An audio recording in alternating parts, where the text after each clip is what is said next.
आप अपनी डेस्टिनी को, अपनी लाइफ की मंजिल को कभी भी हासिल नहीं कर सकते अगर आपकी प्रेयर लाइफ थकी और मांदी हुई। हालेलुया।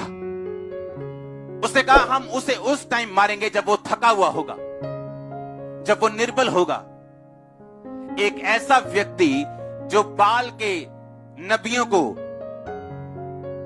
और शैतान के नबियों को, इकट्ठे सैकड़ों नबियों को मरवा देता है, आसमान से फायर भेजता है और सब बलियां जल जाती। और जब उसे इजाबेल कहती है कि आज मैं तेरा सिर काट दूंगी, बाइबल कहती वो भागता है।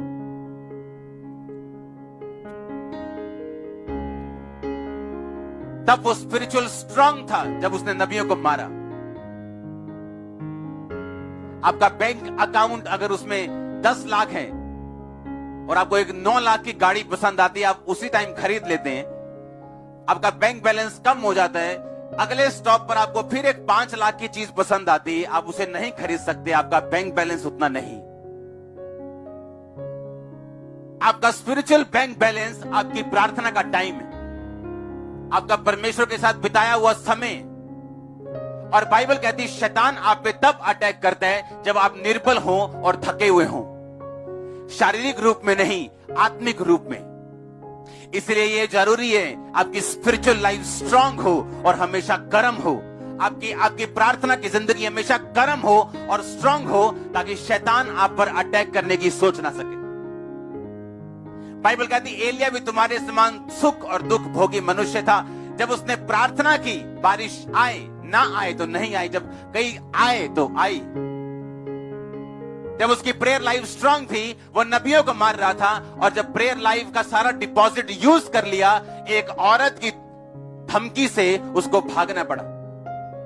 इसलिए बाइबल कहती ना बल से, ना तुम्हारी शक्ति से, ना तुम्हारी विल पावर से, तुमने जितने मर्जी मिरेकल क्यों ना देखे हो, तुम्हें विश्वास है कि यीशु मसीह परमेश्वर है, तुम्हारे मोहल्ले में परमेश्वर ने कैंसर से लोगों को चंगा किया, बांझ को चंगा किया, लेकिन ये सब चीजें उस समय काम नहीं आएंगी जब आपकी स्पिरिचुअल लाइफ कमजोर होगी। आपकी विल पावर काम नहीं आएगी अगर आपकी स्पिरिचुअल लाइफ कमजोर होगी। एलिया जो परमेश्वर से बात करता था, प्रभु के सामने खड़ा रहता था, प्रार्थना करने पर बारिश बांध दी, बारिश नहीं आई, प्रार्थना करने पर बारिश आती है, ऐसा प्रार्थना वाला व्यक्ति, उसकी लाइफ में जब प्रार्थना की कमजोरी होती तो एक औरत के डर से वो भागते हैं। आपकी लाइफ की डेस्टिनी आप हासिल नहीं कर सकते अगर आपकी स्पिरिचुअल लाइफ कमजोर है। उसने कहा दाऊद को हम तब पकड़ेंगे जब वो थका होगा, निर्बल होगा, हम उसे डराएंगे। आपकी लाइफ की सिचुएशन जो आपको डरा रही है अभी, वो बीमारी, वो फैमिली ट्रबल, वो फाइनेंशियल ट्रबल, जिस दिन आप प्रार्थना में अपने आप को ले जाएंगे, आपका ट्रबल अभी चेंज ना भी हो, आपका डर खत्म हो जाएगा। आप बिलीव करके देखो, आपका डर खत्म हो जाएगा। और शैतान को मालूम है अगर आप डरे नहीं तो आप मरेंगे नहीं।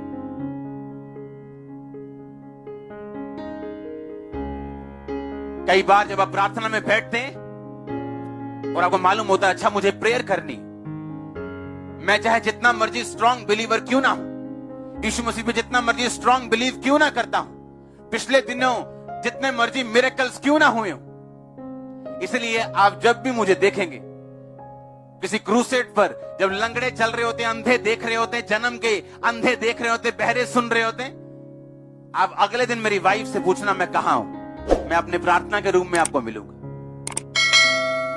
आपको मालूम है क्यों? क्योंकि पिछली ग्रेस से आप अगला संडे नहीं चला सकते। पास की ग्रेस से, पास के अनुग्रह से, पास की अनॉइंटिंग से आप आगे नहीं चल सकते। आपको फ्रेश तेल की, फ्रेश अनॉइंटिंग की जरूरत है।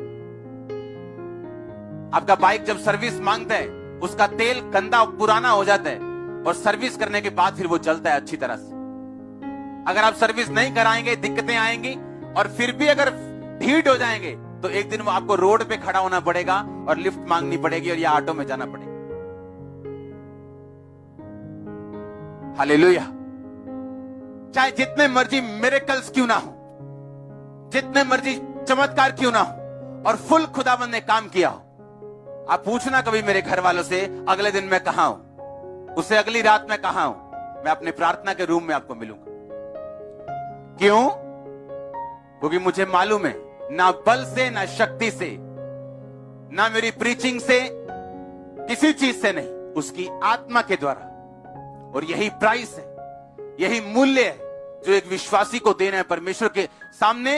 अगर आप चाहते हैं कि वो आपको रीशेप करे, रिमोल्ड करे, आपको फिर से बनाए, फिर से स्ट्रांग करे, और आप अपनी डेस्टिनी, अपने ट्रैक पर चलते रहें जो परमेश्वर ने आपके लिए चुना। अगर आप ऐसा चाहते हैं कि ऐसा हो, आपको उसके साथ समय बिताना पड़ेगा, आपको प्राइस पे करना पड़ेगा, आपको मूल्य अदा करना पड़ेगा। आपकी विल पावर आपको कुछ नहीं दे सकती। आपकी विल पावर, आपका फेथ अधूरा है जब तक आपका प्रार्थना का समय परमेश्वर के साथ पूरा नहीं। क्योंकि आप चीनी को नहीं मानते कि आप विश करें और चिराग रगड़ें और आपका सब कुछ पूरा हो जाए। आपका परमेश्वर चीनी नहीं, वो खुदा है। और वो गंदी आदतें आपको नहीं देना चाहता कि आप सिर्फ विश करें और आपको सब कुछ मिलता जाए और आप बेड पे बैठ जाएं, आलसी हो जाएं। वो कहता मांगो तो दिया, खटखटाओ तो तुम्हारे लिए, ढूंढो तो तुम पाओगे। कहता एक व्यक्ति कहता लगातार शर्म छोड़कर जब मांगता है अपने पड़ोसी से रोटियों को, तो वो देता है उसे, क्योंकि वो शर्म छोड़कर मांग रहे हैं, लज्जा छोड़कर मांग रहे हैं। हालेलुया। यीशु मसीह ने कहा अगर एक विधवा एक पापी के पास जाती और बोलती है मेरा न्याय एक काम कर दे, मेरा काम फंसा हुआ है, तो उसे कर सकता है? कहता ना वो परमेश्वर का डर मानता, ना किसी बंदे की परवाह करता है, लेकिन बार बार विधवा उसे जाके तंग करती है, इसीलिए वो उसका काम करता है। परमेश्वर ने कहा मैं तुम्हारा न्याय क्यों नहीं करूंगा, मैं तुम्हारा काम क्यों नहीं करूंगा, मैं तुम्हारी प्रार्थना क्यों नहीं सुनूंगा, मैं तुम्हारा केस सॉल्व क्यों नहीं करूंगा, अगर तुम भी दिन रात मेरे नाम की दुहाई दोगे तो। ये बात होली स्पिरिट ने मुझसे कही थी जब मैं उससे सवाल पूछता था कि मैं बीमार क्यों हूं, मेरे सामने लोग चंगे हो गए, मुझे 1 साल हो गया प्रभु में आए, मेरे सामने सब हीलिंग ले रहे हैं, मैं रोगी क्यों? होली स्पिरिट मुझे मेहनत बढ़ाने के लिए, आत्मिक मेहनत बढ़ाने के लिए बोलता था, क्योंकि उसका मकसद बड़ा था मेरी लाइफ में। उसने सिर्फ मुझे हीलिंग नहीं देनी थी, पर मुझे हीलिंग गिफ्ट भी देने थे। हालेलुया। आप क्या चाहते हैं? उस मंजिल की ओर जो परमेश्वर ने आपके लिए रखी है। आप अगर स्लो स्पीड से जाना चाहते हैं तो आधा घंटा प्रार्थना बहुत है। फिर धीरे धीरे आपको शक भी होने लगेगा आप राइट ट्रैक पे हो या नहीं, प्रभु काम कर रहा है या नहीं, क्योंकि आपकी प्रेयर लाइफ उतनी, आपकी स्पीड उतनी, आपकी ब्लेसिंग उसी स्पीड से आएंगी जिस स्पीड से आपकी प्रार्थना है। आप नहीं जानते, अगर आज परमेश्वर आपकी स्पिरिचुअल आइज को ओपन कर दे और आप देख सकें कि इस प्रार्थना के लेवल तक अगर मैं इतनी प्रार्थना करूं क्या क्या चीजें मेरी लाइफ में आएंगी, आप माथे पे हाथ मारेंगे और बोलेंगे मैंने ये प्रार्थना पहले शुरू क्यों नहीं की। सो मच, बहुत ज्यादा परमेश्वर देता है जब एक व्यक्ति अपनी प्रार्थना के जीवन को बढ़ाता है। आपकी इमेजिनेशन से वो चीजें बाहर हैं, आप उनको कोऑर्डिनेट नहीं कर सकते, आप उनको खुद मैनेज नहीं कर सकते, आप खुद ऐसा नहीं कर सकते, आप जितने मर्जी बलवान और बुद्धिमान क्यों ना हो। अगर आप प्रेयर करेंगे परमेश्वर अपना पार्ट करेगा, वो अपना हिस्सा प्ले करेगा आपकी लाइफ में, और आप हैरान हो जाएंगे जो चीजें आपकी लाइफ में एंटर करेंगी, जो ब्लेसिंग्स एंटर करेंगी, जो नया लेवल आपकी लाइफ में एंटर करेगा। और मैं यीशु मसीह के नाम में घोषणा करता, आज जितने जन इस आवाज के इन्फ्लुएंस के नीचे, मेरा परमेश्वर सदा के लिए आपकी प्रेयर लाइफ को चेंज कर दे, वो सदा के लिए आपकी प्रेयर लाइफ को चेंज कर दे in the name of Jesus Christ. आमीन। हो चाहिए आशीष आपकी। हालेलुया। जोर से बोलो हालेलुया। आमीन। जब मैं कल रात को अपनी प्रार्थना के रूम में जा रहा था तो मेरी बेटी भाग के पीछे आती, फाइनल दरवाजे के पास, कहती क्या रोज रोज प्रार्थना करने चले जाते हो रात को।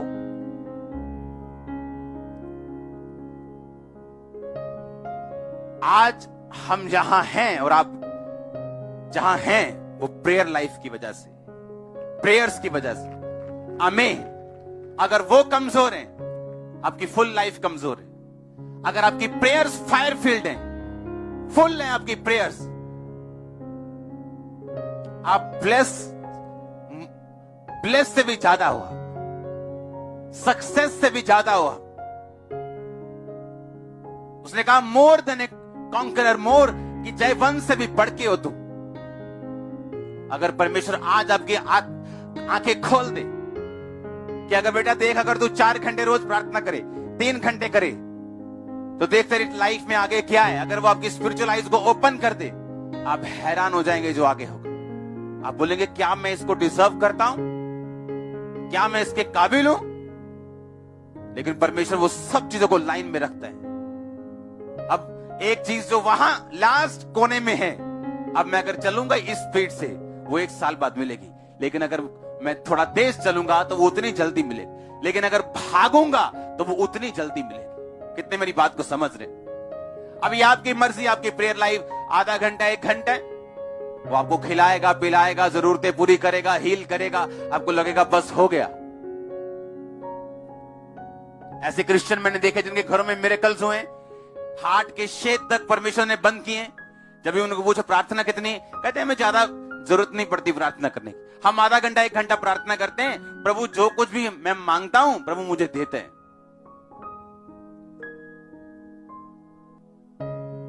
क्योंकि वो आपको खाना पाना और आपको जरूरतें थोड़ी वो आपकी बंद कर देगा, पर एक ग्रेटनेस है जिसके लिए आप बुलाए गए, वो मिस होगी 100%।